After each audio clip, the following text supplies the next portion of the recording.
안녕하십니까, 제이특공대입니다. 오늘은 겨울이라는 계절이 왔잖아요. 날이 추워졌을 때 대부분 소비자분들이 또 궁금하신 부분이 있습니다. 차량 운행하면서 냉각수라고 들어보셨죠? 그 냉각수에는 부동액이라는 첨가물이 첨가되어서 차량 냉각 시스템에 사용돼요. 요즘에 차량 시스템도 많이 좋아졌잖아요. 그리고 그에 따라서 냉각 시스템도 많이 발전했고 부동액 또한 그 시스템에 맞춰서 많이 개발된 걸로 저도 알고 있거든요.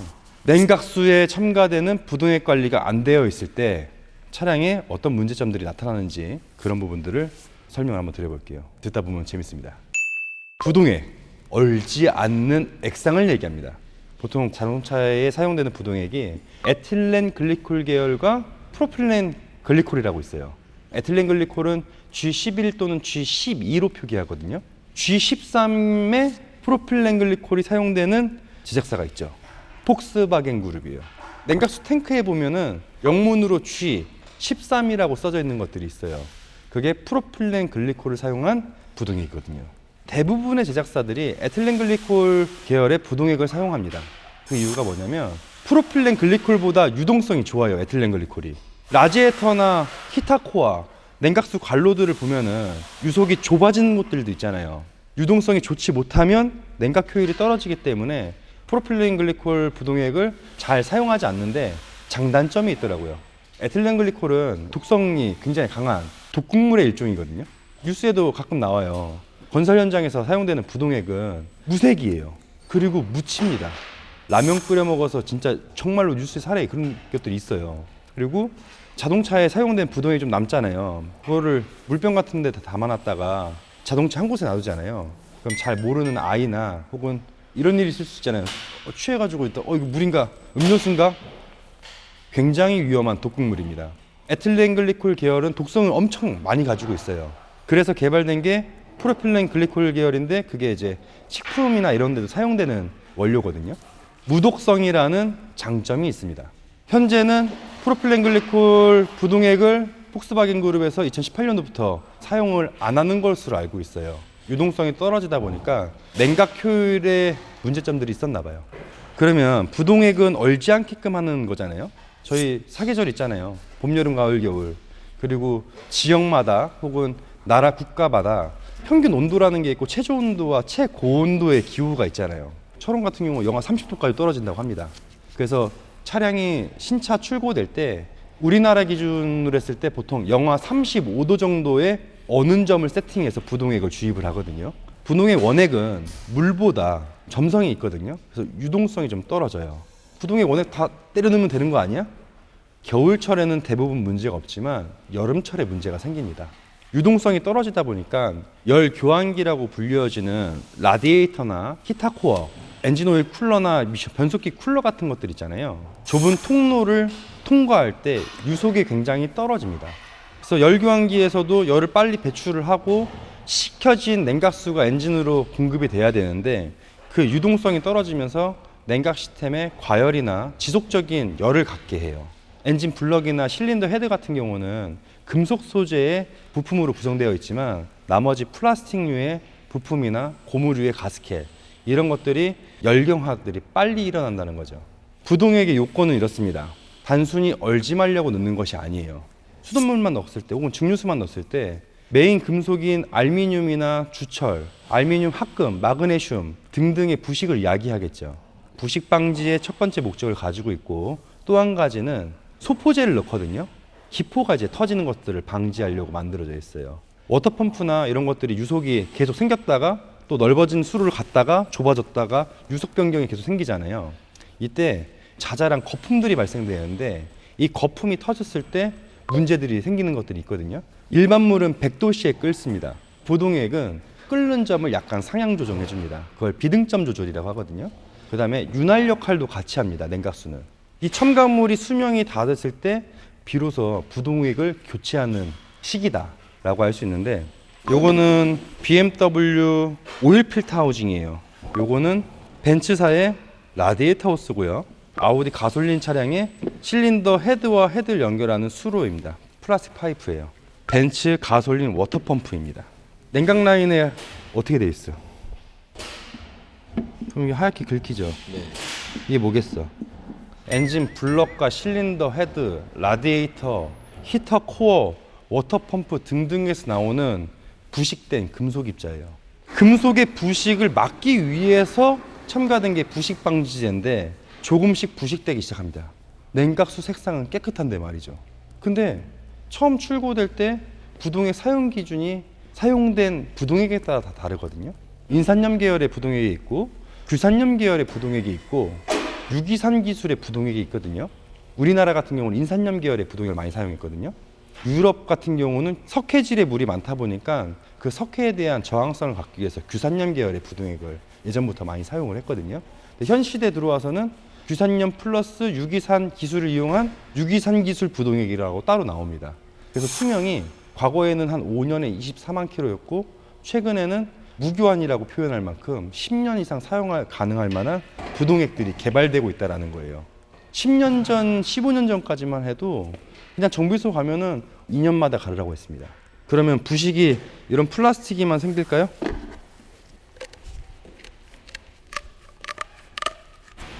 어때요? 이것도 똑같이 부식된 금속 입자들이에요? 네. 알루미늄이 부식돼서 나온 입자들이 호스에 박혀 있는 거예요, 지금.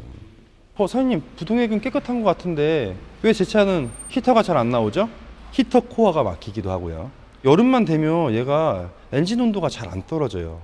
이런 회분들이 라지에타 하단 부분 조금씩 쌓여 나갑니다. 그 관로를 조금씩 막기도 해요. 심지어는 외부 부식 또는 내부의 부동액이 오래 사용됨에 따라서 부식 방지제가 열에 의해서 조금씩 손실되기 시작합니다. 그 첨가제가. 그때 이런 현상들이 생겨요. 차주분도 모르게. 안에 내부 사정을 알 수 없으니까요. 네. 그럼 부동액 도대체 언제 가르라는 얘기야? 궁금하시잖아요. 아직 제 얘기가 안 끝났습니다. 약팔이 같지 않아요? 이제 소포제에 대해서 좀 말씀을 드릴게요. 여기 안에 잘 봐볼래요? 살짝 그 점박이들이 있어요. 다 있죠. 여기도 있고 여기도 있고. 오일 라인은 없지만 냉각수 라인에는 저런 점박이들이 생깁니다. 호스 하우징에도 점박이 같은 것들이 생겼죠. 뭘까요? 워터펌프가 회전할 때 그런 기포들이 생긴단 말이에요. 그 기포들이 어떻게 돼요? 계속 어느 구간에서 터질 거예요. 그러면 이렇게 돼. 자용석의 내 차를 부탁해 채널에서 한 2달 전에 생수병 가지고 흔들어서 테스트했던 것들이 있어요. 그 영상을 자세히 보시면 새 부동액과 물을 혼합했을 때는 기포가 생기지 않습니다. 근데 수명이 끝난 거는 기포가 생겨요.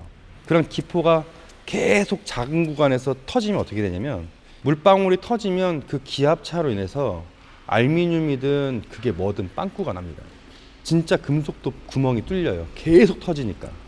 제 또래는 알겠지만 예전에 공기방울 세탁기라는 것들을 판 적이 있어요.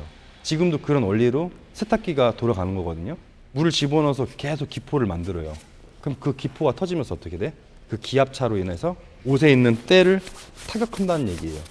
그런 것들 때문에 소포제의 수명이 끝나면 라디에이터나 플라스틱류 이런 것들이 지속적으로 영향을 받을 수 있다. 부동액에는 윤활 작용을 같이 한다고 그러는데 이게 워터펌프입니다. 냉각수가 이제 들어가겠잖아요. 그럼 돌겠죠. 네. 부동액은 미끌미끌한 성질을 가지고 있습니다. 안에 베어링이 들어갈 거 아니에요. 네. 거기에 윤활 작용을 또 같이 합니다. 그 안에 뭐가 들어가겠어요? 밖으로 새어나지 말라고 이 앞쪽에는 리테이너가 들어가 있죠. 작은 리테이너가. 그 리테이너가 금속 입자로부터 영향을 받으면 워터펌프 리테이너에서 냉각수가 새는 증상이 생깁니다. 물론 워터펌프나 이런 것들이 소모품이긴 합니다. 그 수명이 짧아질 수 있다. 어떤 영상을 보던 중에 차량 내에 부동액이 줄으면 물을 주입해도 된다 이런 내용을 본 적이 있어요. 혹시 내 차량에 냉각수가 부족했을 때 보충을 또 해야 되잖아요. 보통 통상적으로 독일 차들이 15,000km 정도를 타면은 냉각수 보조 탱크에서 약 200ml에서 250ml 정도가 증발합니다. 15,000km를 탔는데 냉각수가 250ml가 아니라 500ml, 1리터가 준다. 그러면 냉각수가 어딘가 새는 거예요. 필히 바로 점검을 받으셔야겠죠. 맹물을 보충하실 때는 비중을 보고 이 차의 어느 점이 몇 도인지 상태를 확인해 봐야 됩니다. 예를 들어 저 집에 갔더니 같은 냉각수가 없다고, 같은 부동액이 없다고 수돗물만 좀 넣어주셨네? 그리고 이제 차주분은 잘 모르고 잘 타셨어요. 근데 다음 엔진오일 교환 주기가 돼서 갔더니 또 줄어져 있을 거 아니에요. 그러면 또 무언가를 집어넣겠죠. 그러면 어느 점이 변하게 돼 있어요. 첫 번째, 비중을 꼭 보셔야 돼요. 다니시던 정비소에 가시면 비중계 하나씩은 있습니다. 눈금으로 이제 부표처럼 뜨는 것도 있고 광학식 비중계라고 해서 빛에 비춰가지고 보는 것들도 있거든요. 부동액에 어느 점을 좀 참고하셔가지고 비중은 잘 맞춰 쓰시면 좋을 것 같고, 부동액에 제가 소포제, 부식방지제 들어간다고 했잖아요. 부식방지제의 수명을 유추하려면 pH 측정기가 있어야 됩니다. 1에서 14까지 pH 기준이라는 게 있는데 7에서 8 사이를 보통 중성적으로 봐요. 보통 저희가 측정을 했을 때 7.5에서 8.3 정도 사이에 있다면 부동액 교체 주기가 됐다라고 조금 보기 어렵습니다. 그래서 pH 장비로 산도 측정을 해보시는 게 좋을 것 같아요. 그리고 요즘에는 장수명 부동액으로 나오기 때문에 부식방지제의 수명이 끝난 거는 이제 pH 측정기로 산도 측정을 해서 대략 유추할 수 있지만, 소포제의 수명이 끝났다는 걸 정비사가 알 방법이 없어요. 혹시 그 소포제의 수명이 끝났는지 안 끝났는지 알 수 있는 방법이 있다 그러면 좀 댓글로 좀 도와주시면 좋을 것 같아요. 제가 아는 한 소포제의 수명이 끝난 것을 확인할 방법이 없고, 그냥 물 빼다가 이게 흔들어서 거품 나면 소포제 수명이 끝났다고 봐야겠죠. 그러기에는 많은 양의 부동액을 또 받아가지고 또 흔들어 봐야 되고, 점검 자체가 빡세지겠다. 그럼 점검비 나 55만 원 받아야 되는 거 아니야? 비중 체크 잘하고 같은 부동액으로 자꾸 조금씩 보충을 했으면 다행인데, 굉장히 많은 회사에서 부동액이 나옵니다. 그리고 계열도 다르다고 했잖아요. 섞었으면 성능 저하가 일어나고 부식을 또 야기할 수 있어요. 그 레시피는 제조사만 알고 있잖아요. 부동액을 만드는 회사만 알고 있단 말이에요. 그래서 어떤 반응들이 일어날지 모른다는 거죠. 그래서 부동액 통에 보면 주의 문구로 타사 제품하고 이제 혼용하지 말 것, 뭐 이런 것도 문구가 써 있어요. 또 궁금해하시는 것들이 있어요. 부동액 색상 보면은 녹색도 있고 파란색도 있고 청록색도 있고 보라색도 있고 핑크색도 있고 여러 가지거든요. 그거는 사용된 염료에 따라서 색상이 바뀌는 거지, 그걸 가지고 부동액이 좋고 나쁨을 또 따질 수는 없거든요. 제작사마다 선택하는 기준이 다르고 같은 제작사지만 연식별로 부동액을 또 다르게 사용하는 경우들도 있어요. 최근 BMW에서는 거의 투명한 오렌지빛깔의 또 부동액을 사용하더라고요. 내 차가 부동액을 정말 잘 바꿨어요. 그럼에도 불구하고 1년 안에 냉각수 부식이 생긴 애들이 있습니다. 비밀인데, 냉각수는 배출가스를 만날 때 녹이 생깁니다. 실제 있는 사례로 말씀을 드리면, 디젤 차들을 보면은 EGR 쿨러라는 게 장착되죠. 쿨러가 손상돼서 배기가스가 냉각수 쪽으로 유입됐을 경우, 그게 많은 사례가 폭스바겐 2.0 TDI들이 그런 사례가 많습니다. 냉각수 탱크 캡 열어보잖아요. 배기가스 냄새도 나고 탄내도 나면서 그 안에가 새빨갛게 녹가루가 생겨요. 헤드가스켓이 좋지 않아서 배기가스가 냉각 라인으로 유입됐을 때도 역시 냉각수에 녹이 생깁니다. 그걸 보고서 생각해 볼 수 있는 거예요. 아, 혹시 내 차에 헤드가스켓이 좀 안 좋을 수도 있겠구나. 헤드가스켓이 안 좋은 경우 차가 얼마 가지 못해서 냉각수가 엄청나게 줄어듭니다. EGR 쿨러 쪽도 마찬가지로 시간이 지남에 따라서 냉각수가 천천히 줄어들어요. 보시면 이제 열관리 모듈이라고 이렇게 나와요. 빼보잖아요. 냉각수에 이동되는 경로를 막고 열고 하는 모터들이 이렇게 장착돼요. 썸머스탯도 달려있어요. 여기에 엔진의 빠른 웜업을 위해서 혹은 엔진의 열 효율을 위해 극대화하기 위해서 냉각수 수로를 닫고 엔진 열을 빠르게 올리기도 하고요. 우리 스포츠 모드 놓거나 스포츠 플러스 모드 넣으면 어떻게 돼요? 엔진의 냉각을 즉각적으로 도와준다 그랬죠. 이런 것들이 개입되면서 훨씬 냉각 효율이 극대화가 된 거라고. 근데 양날의 검이 존재합니다. 엔진 손상은 줄일 수가 있어요. 근데 열 효율 때문에 냉각수 순환을 또 못하게도 막는다 그랬잖아요. 그때 플라스틱이나 고무류의 손상이 빨라집니다. 그래서 요즘에 BMW들 보면은 특히 4기통 엔진에서 냉각수 누수가 그렇게 많아요. 냉각수 탱크 깨짐, 냉각수 호스 부러짐, 열교환기 모듈, 워터 펌프, 오일 필터 하우징. 봐봐, 이거 괜히 바꿨겠냐고. 이거 다 플라스틱 아니야. 이게 또 깨지기도 하고, 이 고무 실들이 어떻게 돼요? 딱딱 깨지면서 냉각수도 새고요. 전기차라고 부동액 안 들어갈까요? 들어가죠. 일반 내연기관에 사용되는 부동액 말고 다른 부동액이 사용됩니다. 배터리팩 뭘로 시켜요? 냉각수를 시키죠. 그럼 모터 뭘로 시키겠어? 냉각수를 시키겠죠? 시스템마다 달라요. 어쨌든 기본적으로 냉각수로 많이 시키거든요.